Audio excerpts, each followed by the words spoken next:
Mr. President, Mr. Provost, Madam Secretary, deans, college heads, college deans, colleagues, friends, families, and most of all, members of the class of 2022, welcome to this day and congratulations.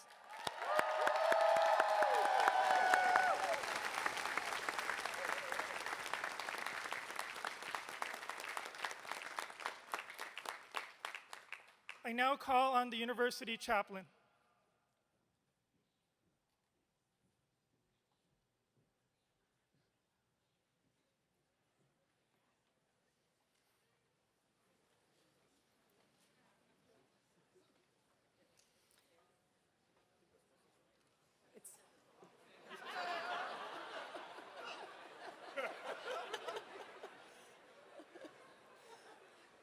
You got this. With deep gratitude to the Quinnipiac people for this land on which we stand, my beloved Yale family, I invite you to join me in the spirit of prayer. Almighty and loving God, you are the one who gives us this day and all our days.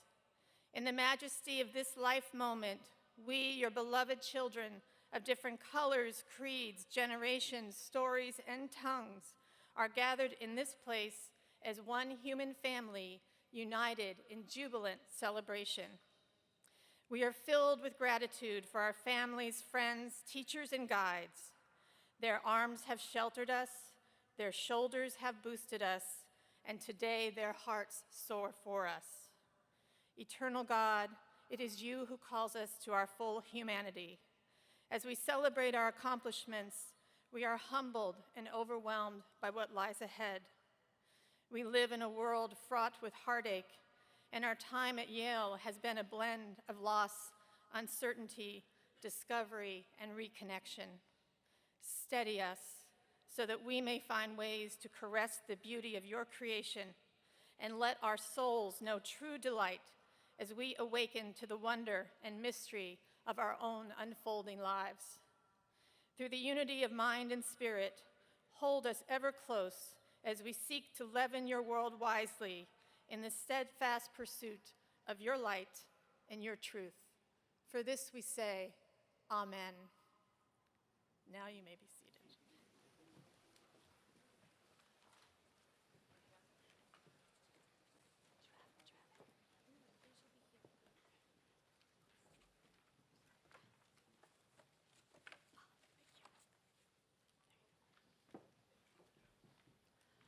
Om. That which pervades earth, sky, and heaven, which is worthy of worship, that has no beginning, that which is the light of wisdom and truth, let us meditate on the radiance of that divinity. May that brilliance help inspire and illuminate our minds, that one which represents water, light, and is the quintessence in all things. May that almighty spirit pervading the earth, atmosphere, and heaven bless us with enlightenment.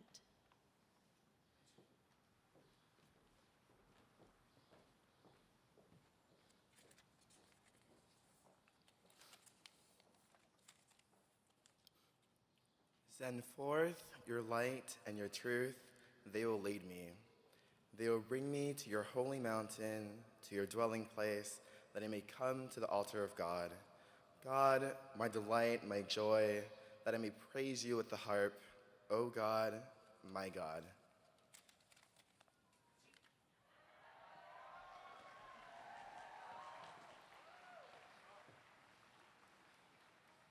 You are the light of the world.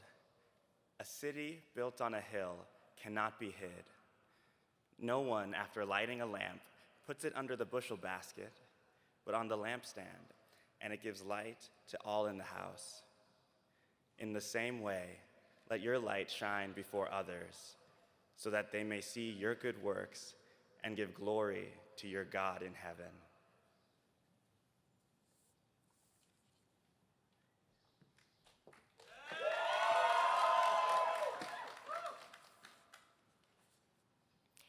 God is the light of the heavens and earth. The likeness of his light is that of a niche, in which there is a lamp. The lamp is in a glass. The glass is, as it were, a brilliant star, lit from a blessed tree, an olive tree, neither of the east nor of the west, whose oil seems to glow, even though no fire has touched it. Light upon light, God guides whom he wills to his light. God makes parables for humanity, and God has knowledge of everything.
On this occasion, it is customary for the president to deliver a baccalaureate address and for the dean of Yale College to offer readings.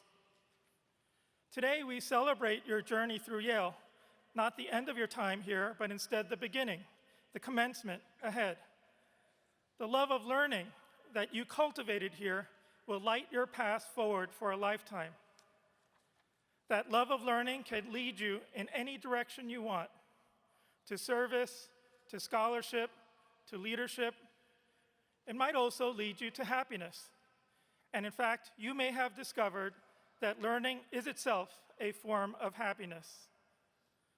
One of the happiest people who helped you here is known to many of you. David Swenson, Yale's chief investment officer, who died last year, was deeply involved in supporting the university's mission and he was a devoted mentor to students. Here is what he would often say about you when he talked about supporting Yale's mission. I love the idea that undergraduates have this opportunity to study whatever they want. Students will say to me, "What do I need to take to be attractive to an investment bank?" I say, "Don't do that. Take great classes that you like."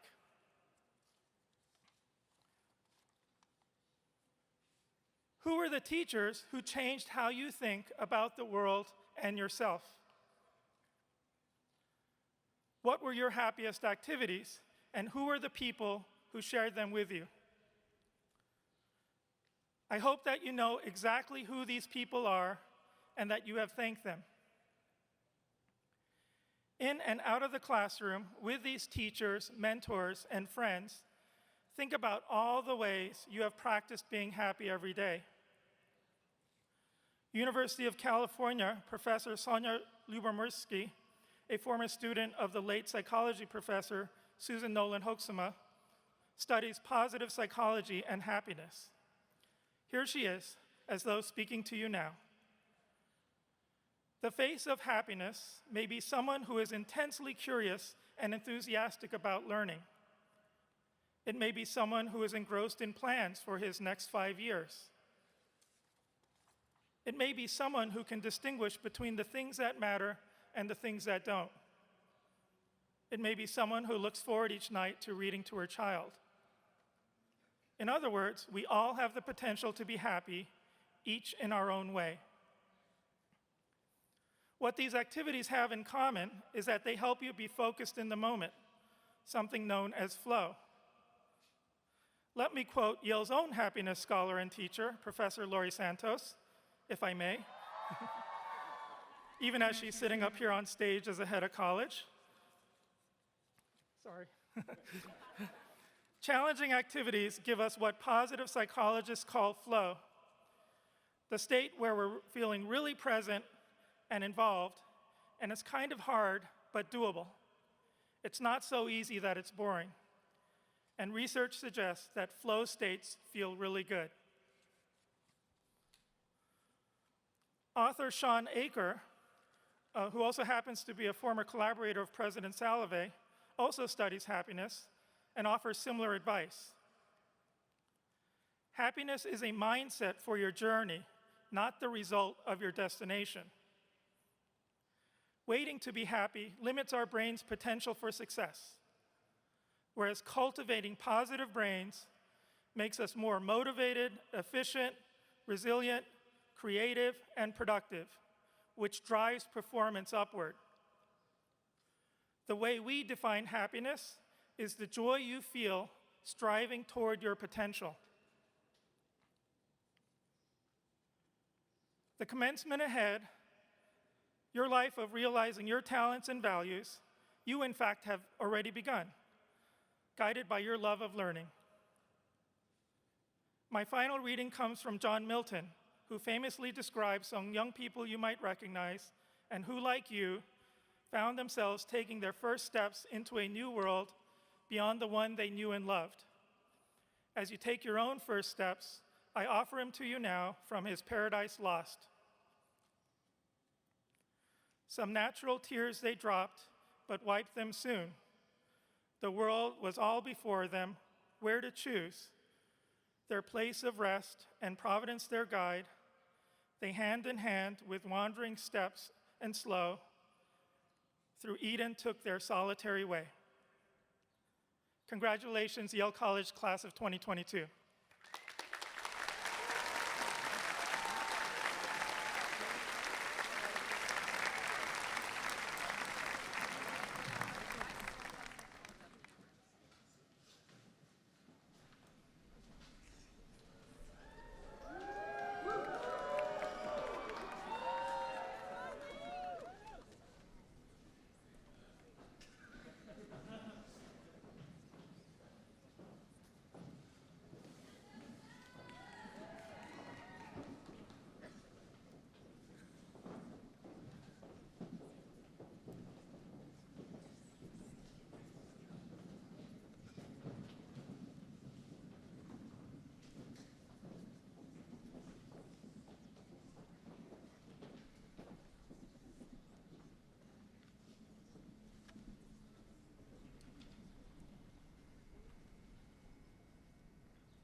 Graduates of the class of 2022, family members, friends, and colleagues.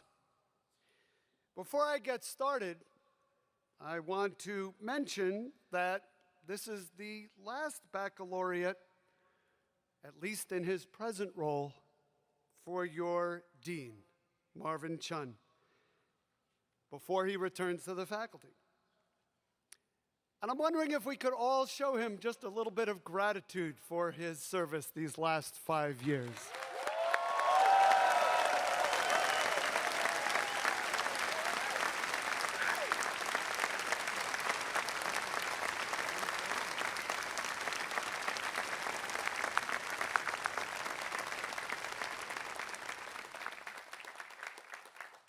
He's not going far away. So, it is a special pleasure to be here with you today, a day made doubly meaningful by our ability to celebrate our graduates in person. And I'm delighted to welcome you to Yale's first on-campus baccalaureate ceremony since the start of the COVID-19 pandemic.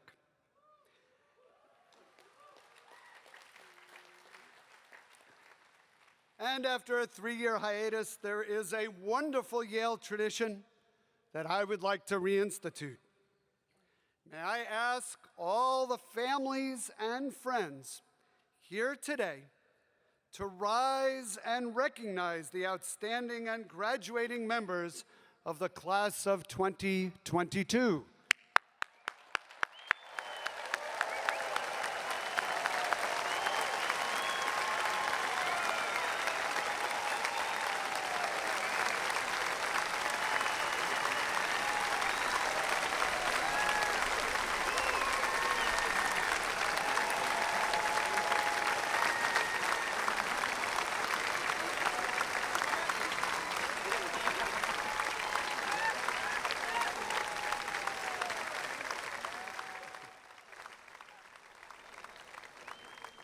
Thank you, and now may I ask the class of 2022 to consider all those who have supported your arrival at this milestone and to please rise and recognize them.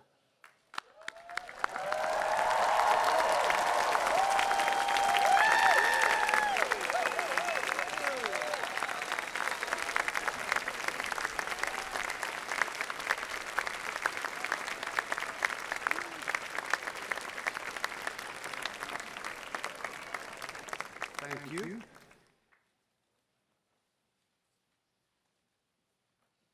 Our excitement today is tempered by global turbulence. We can see the perils of conflict and crisis around the world, and yet, as I look out onto this courtyard, I can also see the promise of those well prepared to better our collective future. Old campus is filled anew with the boundless potential of graduates who offer cause for hope. Throughout the country on this weekend, and those weekends surrounding it, presidents of colleges and universities are inspiring their graduating seniors by telling them that they have received the very best education possible, and that as educated adults, they are now ready to go out and make the world a better place. This is, of course, true in many respects. And I've certainly spoken on other commencement weekends of the importance of improving the world for this and future generations.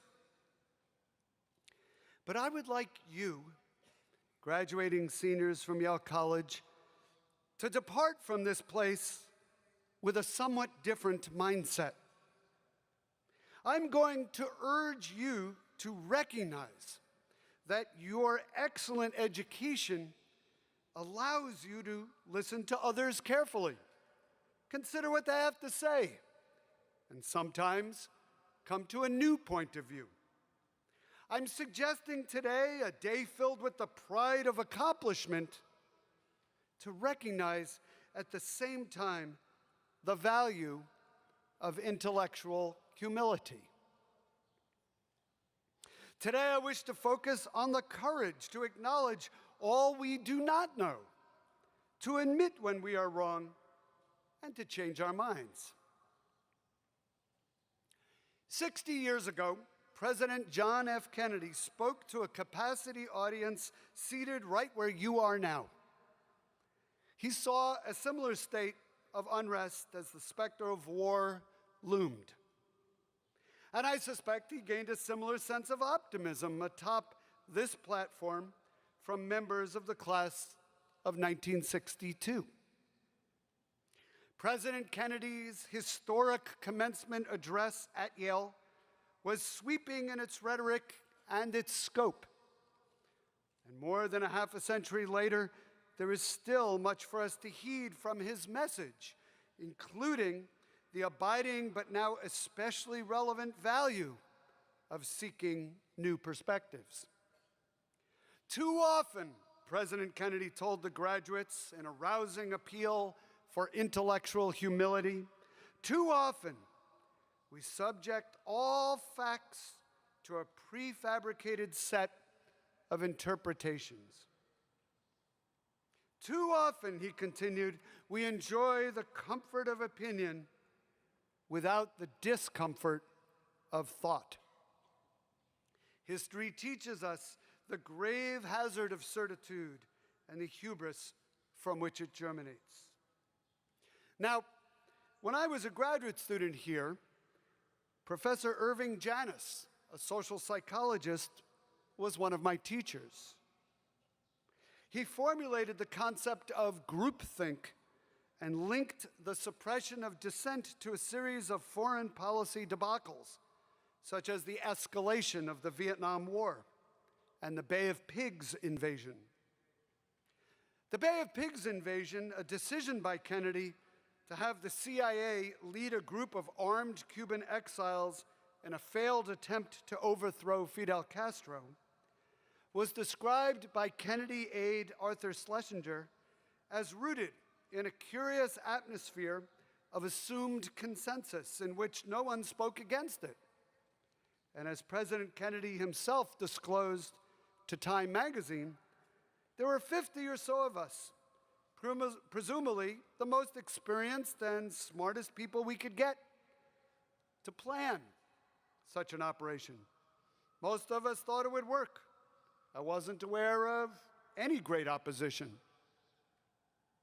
Yet, when we saw the wide range of failures, Kennedy continued, we asked ourselves, why had it not been apparent to somebody from the start? I guess you get walled off from reality when you want something to succeed too much. The invasion was an embarrassment to the United States, and in those Cold War days, it pushed Cuba closer to the Soviet Union.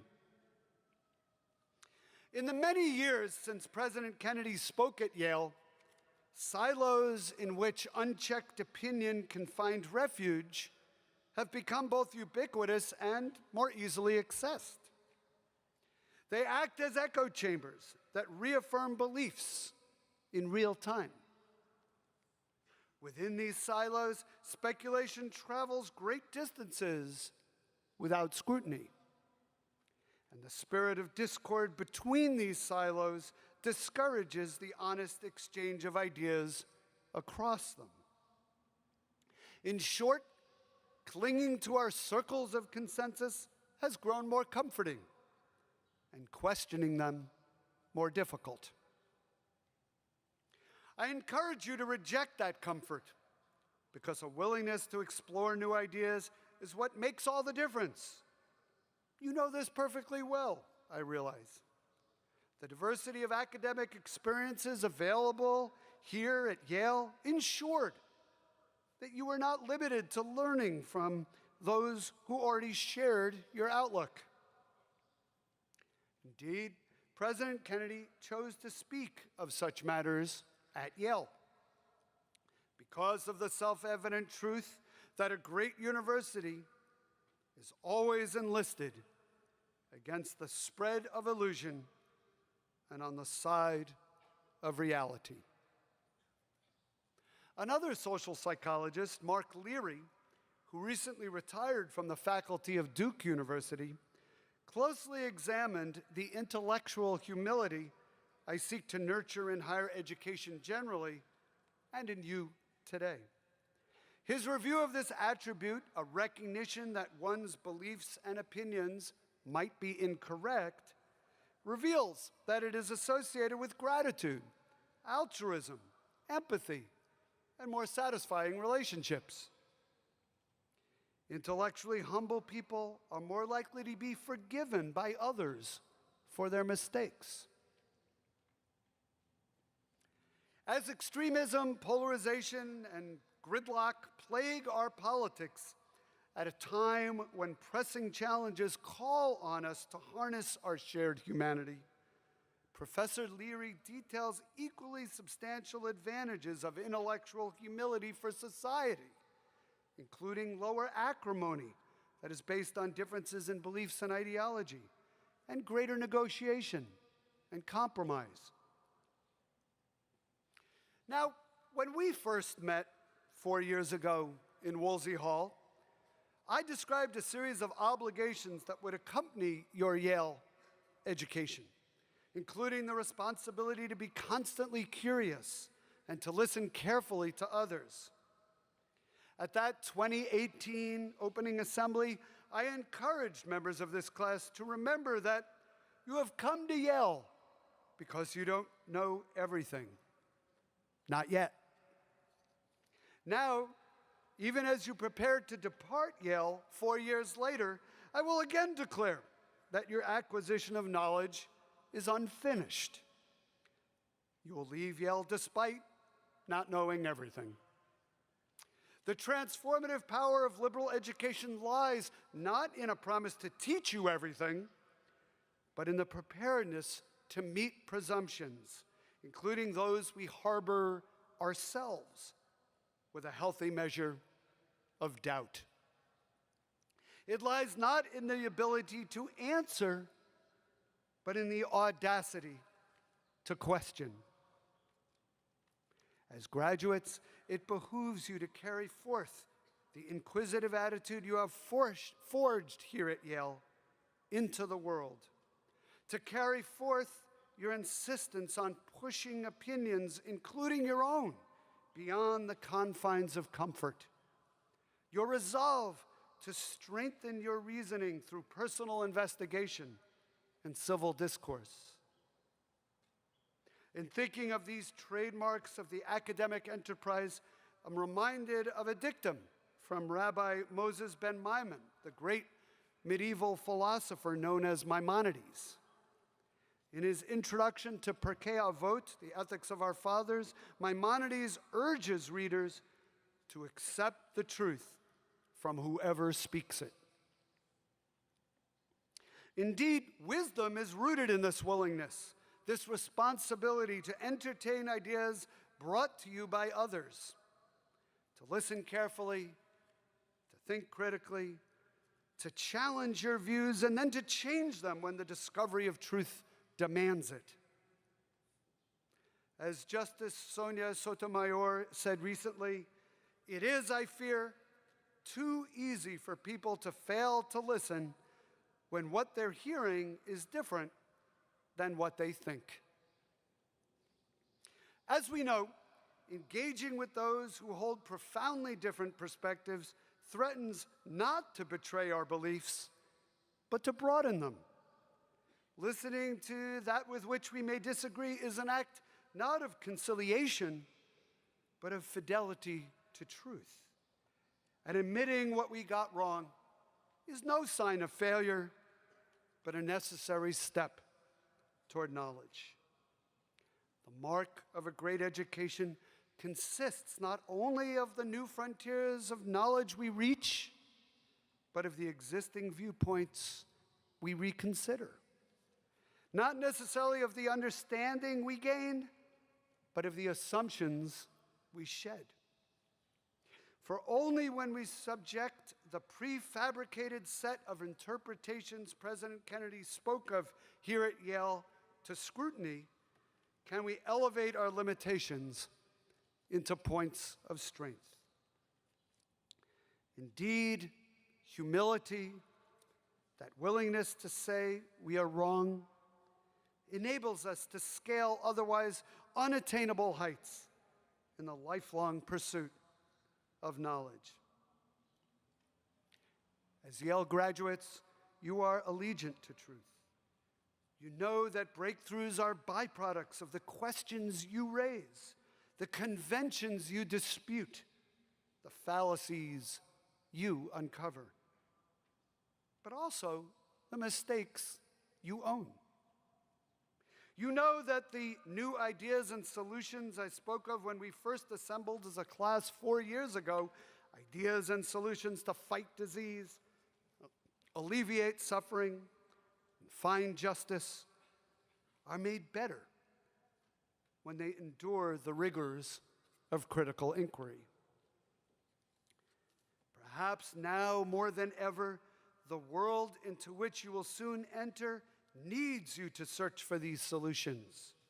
It needs your expertise, but it also needs your example as a graduate of this inspiring learning environment. It needs you to continue probing the preconceptions held by others and with equal vigor those you hold yourself. It needs your answers and your questions. It needs your scholarship and your skepticism. It needs your intellectual prowess. And it needs your intellectual humility. It needs you, class of 2022.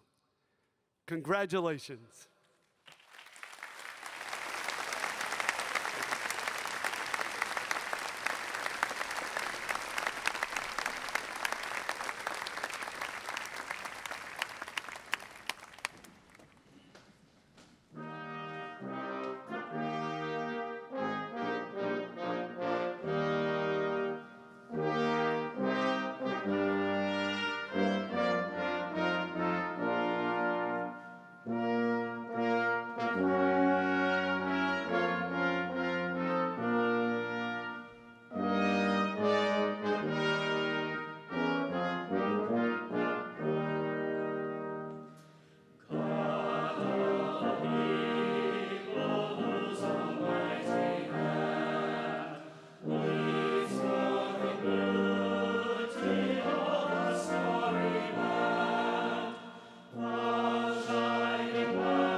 May God bless you and keep you. May the Eternal show you favor and be gracious to you. May the Holy One cause light to shine upon you and grant you peace. And let us say, Amen.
Thank you.